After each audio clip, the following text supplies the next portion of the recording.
Hello everyone, welcome to FM adventure again.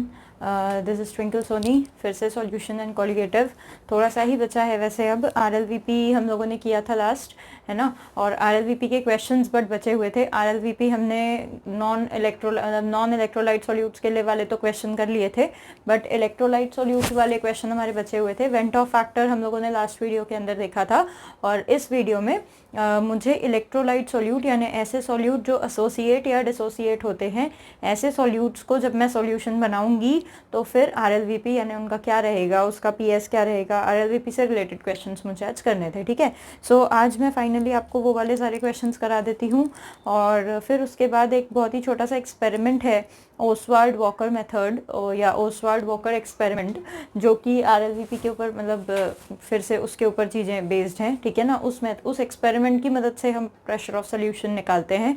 तो वो एक छोटा सा एक्सपेरिमेंट आज के वीडियो में हम लोग देखने वाले हैं, और फिर हम लोग नेक्स्ट वीडियो में पढ़ेंगे हमारा नेक्स्ट कॉलिगेटिव प्रॉपर्टी। ठीक है, सो पहला क्वेश्चन हम लोग क्वेश्चन ही डील करेंगे सीधे सीधे। तो पहले तो क्वेश्चन लिख देती हूँ बढ़िया वाला, तो देखेंगे यहाँ पे फटाफट। क्वेश्चन लिख रही हूँ, हाउ मैनी ग्राम्स, मेरे साथ साथ आप लोग भी क्वेश्चन लिखेंगे और सॉल्व करेंगे। How many grams of NaBr, कितने ग्राम NaBr डालूं, must be added to 270 grams of solution, नहीं not solution, 270 gram of water, 270 gram of water to lower the vapor pressure, to lower the vapor pressure by 3.125 mm of Hg, जिससे vapour pressure 3.125 mm से कम हो जाए। ठीक है, given है मुझे यहाँ पर, given vapour pressure of water, vapour pressure of water मेरे को दिया हुआ है 50 mm ऑफ Hg। ओके, ठीक है, और मुझे एटॉमिक मासेस दिए हुए हैं सोडियम के और Br के, तो वो 23 और 80 होता है। सो फटाफट देखेंगे क्वेश्चन के अंदर क्या चीज़ है यहाँ पे। मुझे दिया हुआ है how many grams of NaBr। ठीक है ना, कितने ग्राम ऑफ NaBr मैं डालूँ किसके अंदर, पानी के अंदर। कितना पानी है मेरे पास, 270 ग्राम ऑफ वाटर है। ठीक है ना, 270 ग्राम ऑफ वाटर है, जिससे कि जो मेरा वेपर प्रेशर है वो लोअर हो जाए 3.125 mm से। यानी मेरे को एक्चुअली क्या दिया हुआ है यहाँ पे, मेरे को दिया हुआ है, देखें आप, कि इतने वैल्यू से प्रेशर लोअर होना चाहिए। यानी ये मुझे दी हुई है nothing but lowering of vapour pressure की वैल्यू। ठीक है ना, यहाँ पर जो मुझे दिया हुआ है वो मुझे P0 माइनस PS, जिसको मैं लोअरिंग ऑफ वेपर प्रेशर कहती हूँ, उस चीज़ का मेरे को वैल्यू डायरेक्टली दिया हुआ है। ठीक है, सो मुझे P0 माइनस PS का वैल्यू यहाँ पे दिया हुआ है 3.125, और मुझे देखो ज़रा वेपर प्रेशर ऑफ वाटर यहाँ पे दिया हुआ है 50। वेपर प्रेशर ऑफ वाटर यानी इट्स नथिंग बट क्या कहते हैं हम उसको, वेपर प्रेशर ऑफ वाटर यानी क्या होता है, P0 होता है। ठीक है ना, सो मुझे यहाँ पे P0 का वैल्यू दिया हुआ है। सो P0 माइनस PS मेरे को दिया हुआ है। ठीक है, एंड P0 मेरे को दिया हुआ है कितना, 50। तो बेटा इस P0 को मैं यहाँ पे पुट कर दूंगी, तो इससे मेरा PS निकल के आएगा। ठीक है, देखो ज़रा, PS निकल के आएगा, P0 हो जाएगा मेरा 50 माइनस PS इक्वल टू 3.125। ठीक है, सो मैं यहाँ पे हो जाती हूँ, तो PS मेरा हो जाएगा 46 पॉइंट समथिंग। देखो ज़रा क्या हो जाएगा, 46 पॉइंट कुछ होना चाहिए, यस 46 पॉइंट कुछ होना चाहिए, 46.875, 46.875 ऐसा वैल्यू मेरा आ जाता है PS का। ठीक है ना, अब मेरे पास P0 है, PS है, और मुझे निकालना क्या है, मुझे निकालना है मास। मास किसका निकालना है बेटा, NaBr का मेरे को मास निकालना है। ठीक है, सो अब मैं सिंपल क्या कर लूँगी, relative lowering of vapour pressure की इक्वेशन लगा दो। पर अब की बार मेरे पास जो सोल्यूट है वो है NaBr, और NaBr है एक इलेक्ट्रोलाइट यानी एक सॉल्ट है विच विल डिसोसिएट। तो इसका भाई आई फैक्टर निकालना पड़ेगा, ठीक है ना। और ये सॉल्ट है तो इसका अल्फ़ा जो होता है, अगर आप NaBr की बात करें तो NaBr ब्रेक डाउन करता है, सभी लोग जानते हैं Na plus plus Br minus में ब्रेक डाउन करता है, ठीक है। अगर आप लोगों को नहीं दिख रहा हो तो मैं इसको ज़रा इधर साइड सरका लूँ, ठीक है ना, इधर साइड कर लूँ तो आप बेटर आप लोगों को विजिबिलिटी मिल जाएगी। सो इस तरीके से अगर मैं यहाँ पे देखूँ तो मेरे को Na प्लस और Br माइनस यहाँ पे दिख रहा है। आई फैक्टर अगर निकालूंगी, अल्फ़ा इसकी, अगर अल्फ़ा की बात करूँ तो अल्फ़ा इसका 100% होता है, सभी जानते हैं क्योंकि ये सॉल्ट है, ठीक है ना। So I is 1 plus alpha into n-1, last video देखें, ये फॉर्मूला मिल जाएगा। आई फैक्टर अगर इस फॉर्मूले से आप देखोगे तो 1 प्लस 1 n क्या हो जाएगा, n हो जाएगा इन दोनों की स्टोइशियोमेट्रिक का सम, यानी एक और एक दो, दो में से एक क्या बचा, कितना, एक, तो एक और एक कितना हो जाएगा, आई फैक्टर आ जाएगा सीधा सीधा 2। आई फैक्टर जब मेरा 2 आ गया है तो मेरे पास यार सीधी सीधी इक्वेशन है, देखो अगर आप लोगों को याद हो तो मेरे पास सीधी सीधी इक्वेशन है यहाँ पे, है ना। वापस आते हैं हम अपनी जगह पे, मेरे पास सीधी सीधी इक्वेशन है, कौन सी वाली, तो भाई P naught minus P S upon P S equal to IN/N। बस इस इक्वेशन को यूज़ कर लो यार। P naught minus P S मेरे को दिया हुआ है 3.125, पी एस मैंने अभी कैलकुलेट किया था 46.875, आई फैक्टर अभी निकाला था 2, N मोल ऑफ सोल्यूट होता है which is mass upon GMM, GMM किसका, NaBr का, कितना आएगा देखो ज़रा, Na का हो जाता है 23, Br का होता है 80, तो 3 और 10 बोले तो 103, और into mole of solvent, mole of solvent में क्या आएगा, मास, तो मास ऑफ वाटर देखो जरा कितना आ जाएगा, कितना दिया हुआ है मेरे पास, इसको मैं ज़रा छोटा कर लेती हूँ, ठीक है ना। मास ऑफ वाटर मेरे को दिया हुआ है बेटा 270 ग्राम ऑफ वाटर, ठीक है ना। So mass of water will be 270 और इनटू GMM 18 जाएगा ऊपर।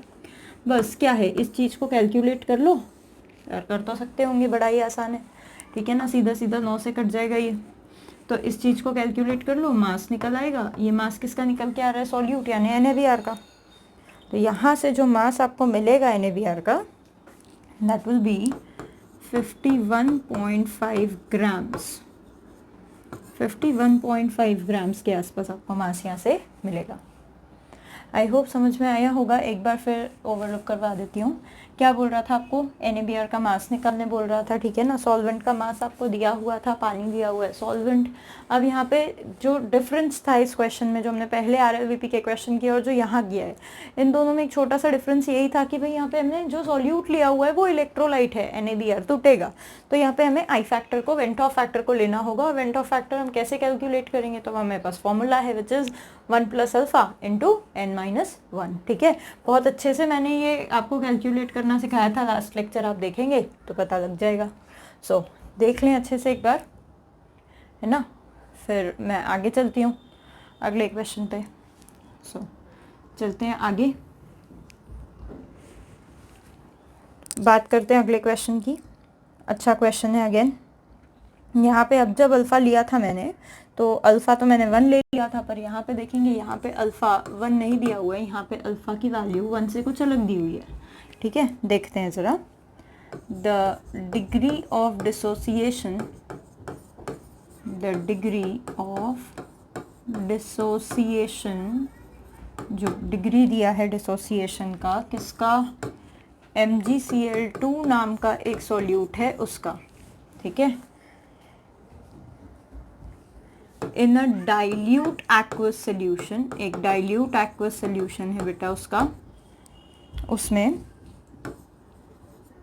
कंटेनिंग, और ये जो हमारा सोल्यूट है इसके अंदर containing 19 gram of MgCl2, MgCl2 का 19 ग्राम है पर 108 ग्राम ऑफ वाटर। ओके, क्या कहानी है, वाटर के हर 108 ग्राम पर MgCl2 का 19 ग्राम है, यानी अगर वाटर का 108 ग्राम लेती हूँ तो MgCl2 का 19 ग्राम मुझे लेना होगा, ठीक है। उसके बाद यहाँ पे दें तो इज़ 70%, और MgCl2 का जो अल्फ़ा है वो आपको 70% दिया हुआ है। If the vapour pressure of water is 760 mm of Hg, आगे लिखते हैं कि if the vapour pressure of water, अगर वाटर का मेरे को वेपर प्रेशर देते हैं यहाँ पे 760 mm ऑफ Hg, ठीक है। Then calculate the vapour pressure, तो कैलकुलेट करें वेपर प्रेशर ऑफ सॉल्यूशन, ठीक है। मतलब आपको P0 दिया हुआ है, देखिए ज़रा क्या दिया हुआ है बेटा, आपको P0 दिया हुआ है, ठीक है। आपको वेपर प्रेशर ऑफ वाटर यानी P0 दिया हुआ है 760 mm और आपको PS पूछ रहे हैं, ठीक है। MgCl2 एक सॉल्यूट है, अगेन MgCl2 जो सॉल्यूट है वो सॉल्ट है, ठीक है, बट यहाँ पे उसका अल्फ़ा जो है वो 100% नहीं दिया हुआ है, सॉरी वो 100% नहीं दिया हुआ है, वो आपको 70% दिया हुआ है, ठीक है। तो आपको क्या करना होगा, पहले आपको आई फैक्टर कैलकुलेट करना होगा। ये तो समझ में आया ही होगा कि पहले आई फैक्टर कैलकुलेट करना है। अब आई फैक्टर कैलकुलेट करने से पहले मुझे दो चीज़ें चाहिए, एक जो वो n आता है, वो जो स्टाइशियोमेट्री का एडिशन आता है वो चाहिए, एंड सेकेंडली मुझे अल्फ़ा चाहिए। तो अल्फ़ा तो दिया है, ठीक है ना, n देखते हैं कैसे पता चलेगा। तोड़ते हैं MgCl2 को। MgCl2 will give you Mg2 plus 2Cl minus, ठीक है। तो अब आई फैक्टर निकालते हैं, I equal to 1 plus alpha into n minus 1, 1 plus alpha कितना 70% है तो इट विल बी 0.7, n कितना हो जाएगा 1 प्लस 2 3, 3 माइनस 1 हो जाएगा 2, तो ये क्या आ जाएगा देखो 3 माइनस 1 2, 2 इंटू 0.7 कितना आ जाएगा 2 इंटू 0.7 1.4, 1.4 यानी ये आ जाएगा 1 प्लस 1.4, तो आई फैक्टर कितना आ जाएगा 2.4 की तरह दिखता है मुझे। बस आई फैक्टर मिल गया, अब क्या करना है, अब सीधी सीधी इक्वेशन लगा दो यार। क्या इक्वेशन लगाओगे, तो P0 minus PS upon PS equal to IN/N, simple.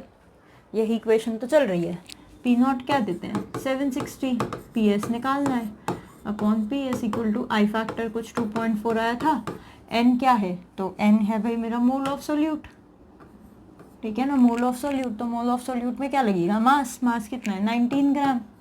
MgCl2 का GMM निकालना पड़ेगा, तो Mg का 24, Cl2 का 71, 95 आता है, ठीक है। Multiply by mole of solvent, तो सॉल्वेंट में 108 ग्राम इंटू 18 उसका GMM, बस सिंपल। बड़े प्यार से इस इक्वेशन को सॉल्व करें, ठीक है, सॉल्व करेंगे तो बस इस इक्वेशन को सॉल्व करिए, आपको मिल जाएगा PS का वैल्यू, ठीक है ना। PS का वैल्यू मिलेगा, कितना मिलेगा मैं बता देती हूँ आपको, 703.7 mm ऑफ Hg के आसपास कुछ मिल पाएगा PS का वैल्यू, ठीक है ना। देख लें एक बार अच्छे से क्या किया है मैंने, कुछ भी नहीं, बहुत ही सिंपल क्वेश्चन था वो।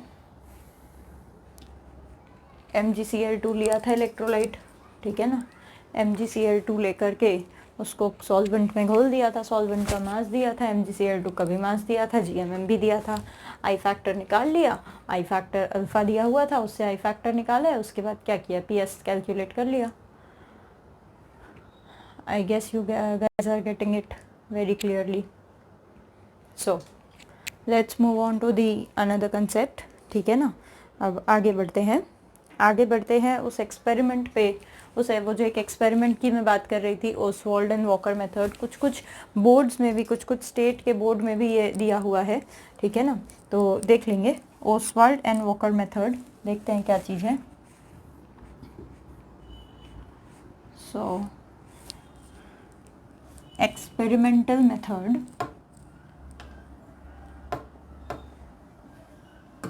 वाइट से ट्राई करते हैं, वाइट बेटर है, वाइट बेटर है, ब्लैक बेटर है, ब्लैक ही बेटर है फिर। एक्सपेरिमेंटल मेथड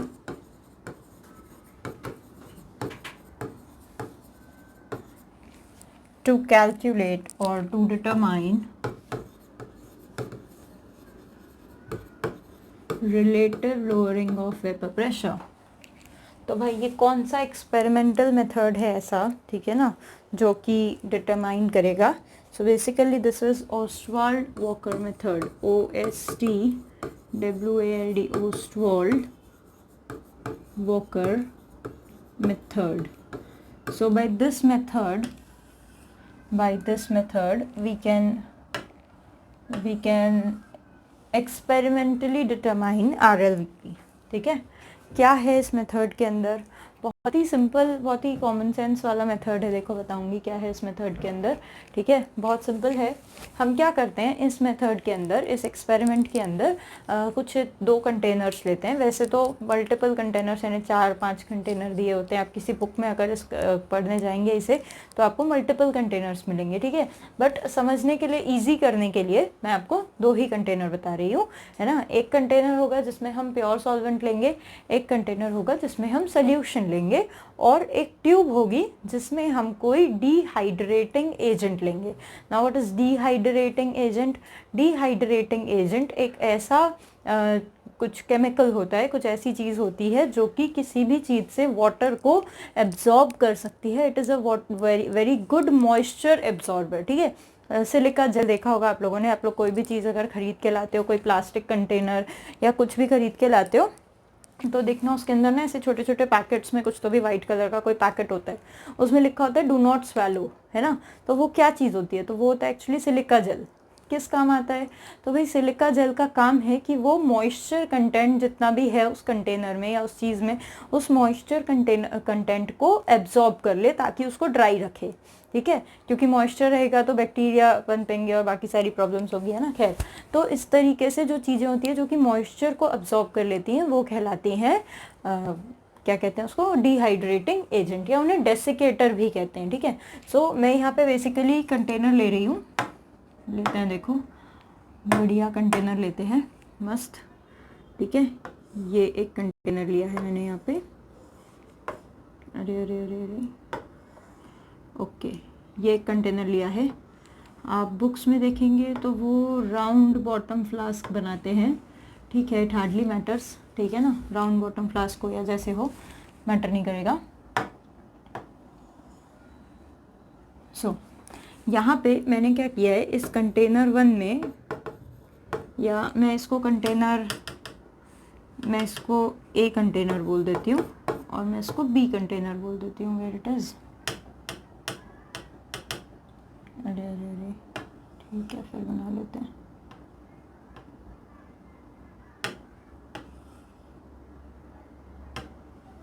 ये कुछ इस तरीके से. ठीक है, सो मैं इसको यहाँ पे B कंटेनर बोल देती हूँ. अब जो मेरा कंटेनर A है, मैं उसमें एक लेने वाली हूँ सोल्यूशन. ठीक है, दिस सोल्यूशन कंटेनर, ये मेरा सोल्यूशन का कंटेनर है. और यहाँ पे मैं लेने वाली हूँ सॉल्वेंट. यहाँ पे मैं सॉल्वेंट लेने वाली हूँ. ठीक है, इन कंटेनर्स को बंद कर देते हैं, इनके ऊपर ढक्कन लगा देते हैं, है ना. अब क्या करेंगे? अब यहाँ से पास करेंगे कुछ पाइप्स. तो ये एक पाइप है, ये इस कंटेनर के अंदर जाके ओपन होगा. थोड़ा छोटा कर लेते हैं पाइप को.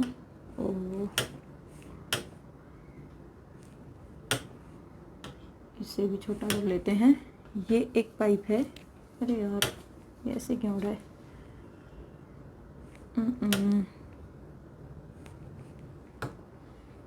कुछ ठीक है, नो, ऐसे करते हैं इसको. What's going on?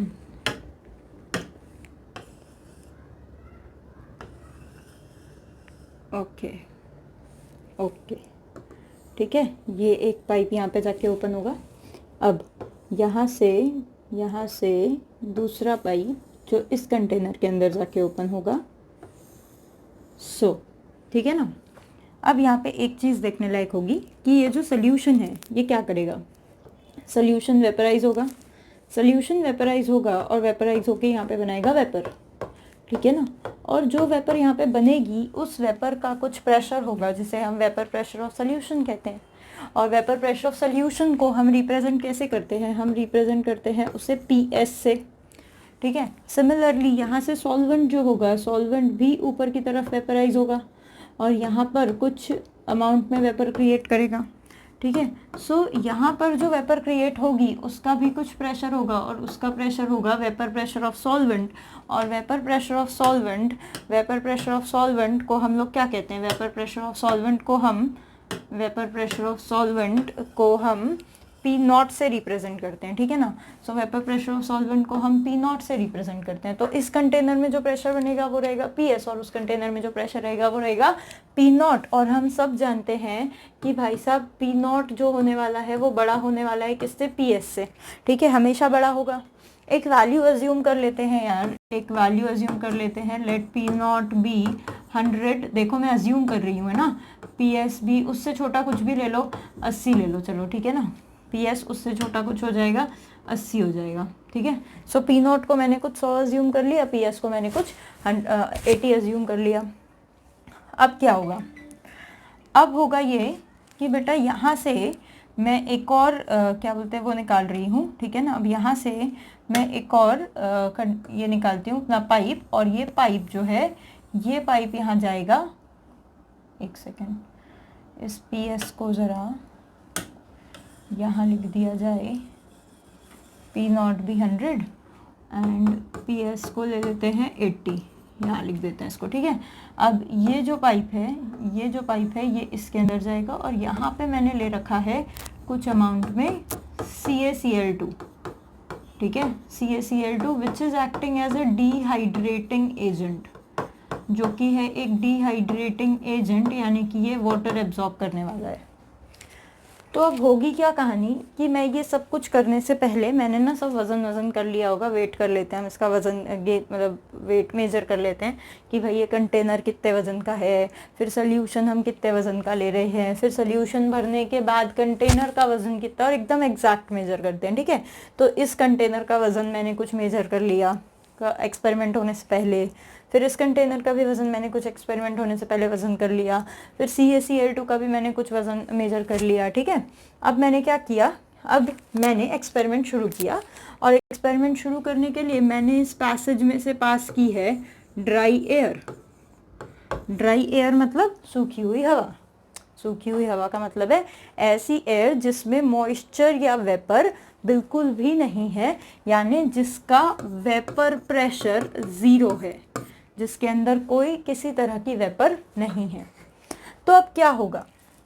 जैसे ही ड्राई एयर उस कंटेनर के अंदर जाएगी उसको मिलेगी वहाँ की वेपर वाली हवा, ये वाली, भाई यहाँ पे तो वेपर वाली हवा है ना, देखो यहाँ पे वेपर वाली हवा है, क्योंकि यहाँ से ये सोल्यूशन जो ऊपर की तरफ उड़ा है, ठीक है। बेसिकली सोल्यूशन नहीं उड़ा है, सोल्यूशन के अंदर जो सॉल्वेंट था वो सॉल्वेंट उड़ा है, क्योंकि सॉल्यूट तो उड़ ही नहीं सकता था, ठीक है। सो यहाँ पे उसको जो प्रेशर मिलेगा उसमें तो पानी रहेगा, नमी रहेगी, तो ड्राई एयर फट से उस नमी को ले लेगी और कैसी हो जाएगी, वो अपने प्रेशर को बढ़ा लेगी, वो अपने अंदर वो कुछ वेट हो जाएगी, वो एयर मॉइस्ट हो जाएगी, वो एयर वेट हो जाएगी, एयर ऐसे नहीं कह सकते, मॉइस्ट हो जाएगी एयर, ठीक है ना।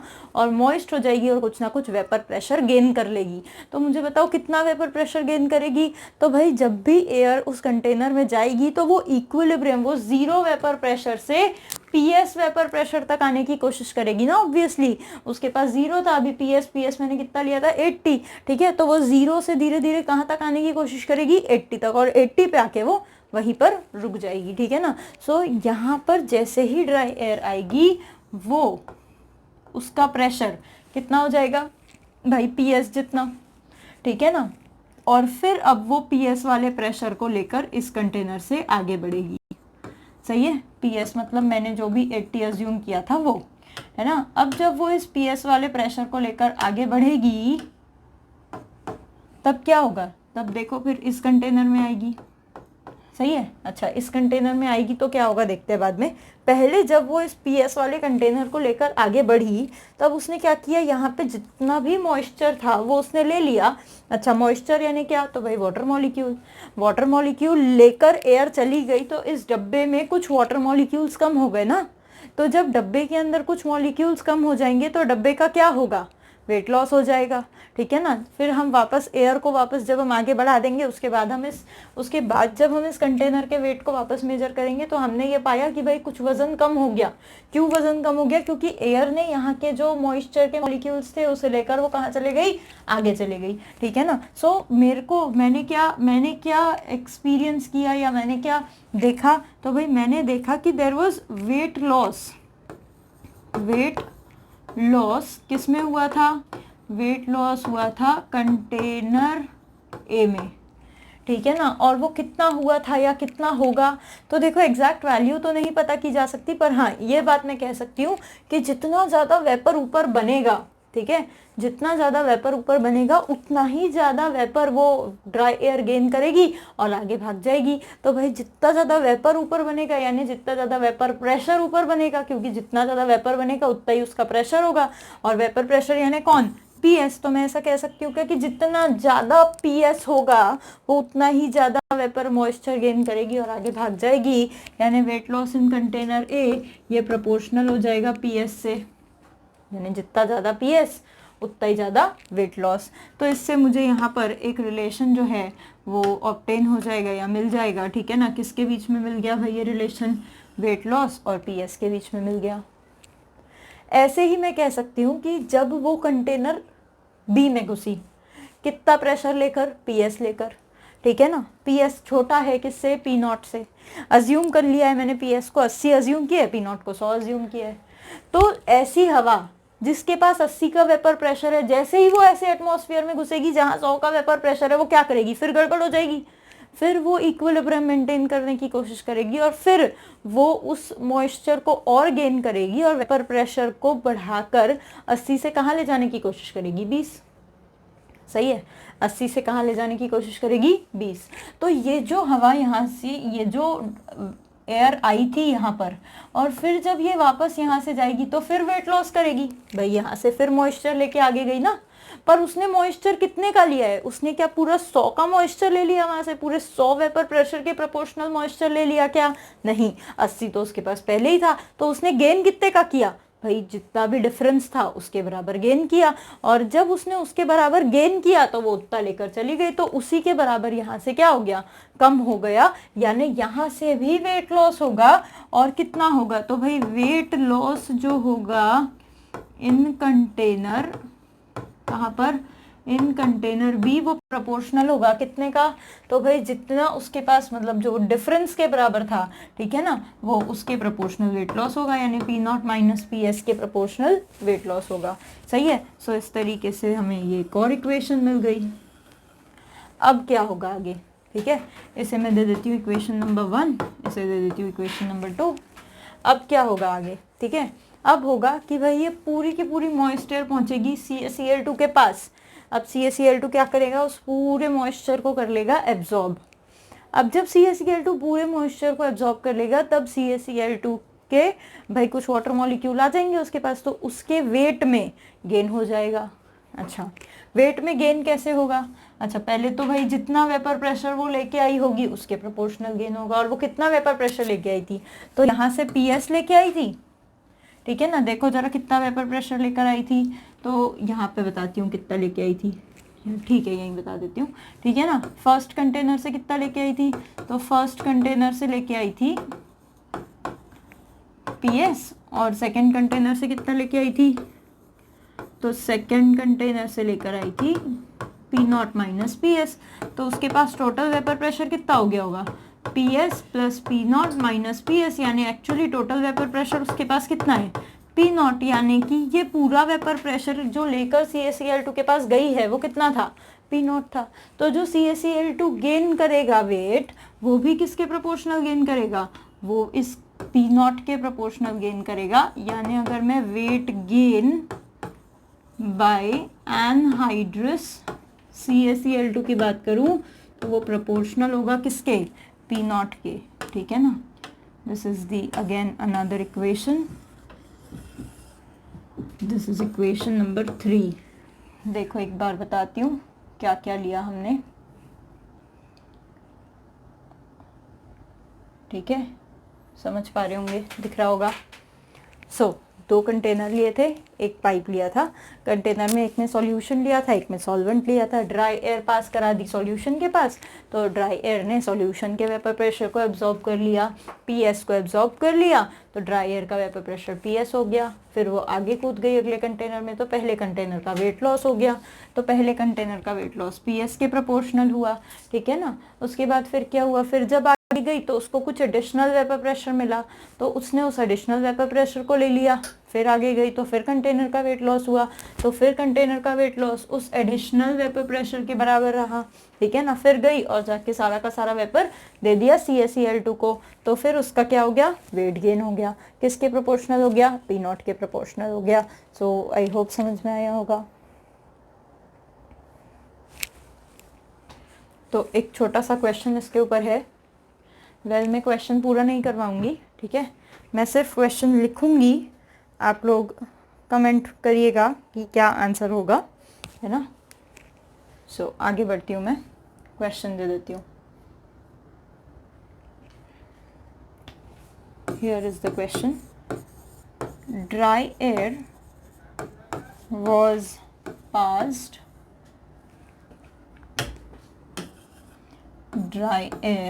was passed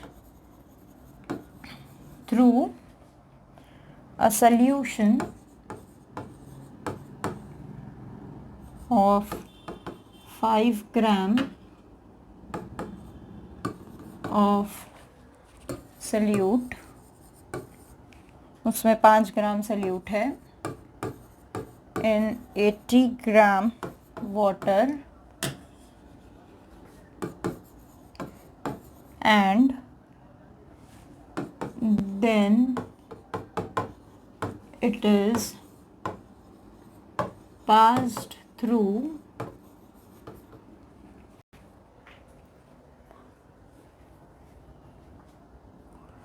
प्योर वाटर, फिर प्योर वाटर से पास किया उसे,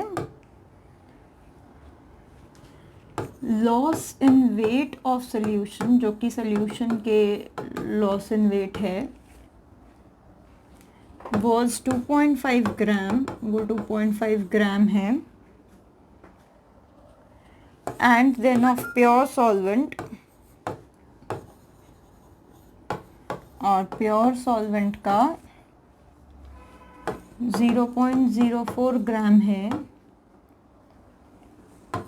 तो कैलकुलेट करो मॉलिक्यूलर वेट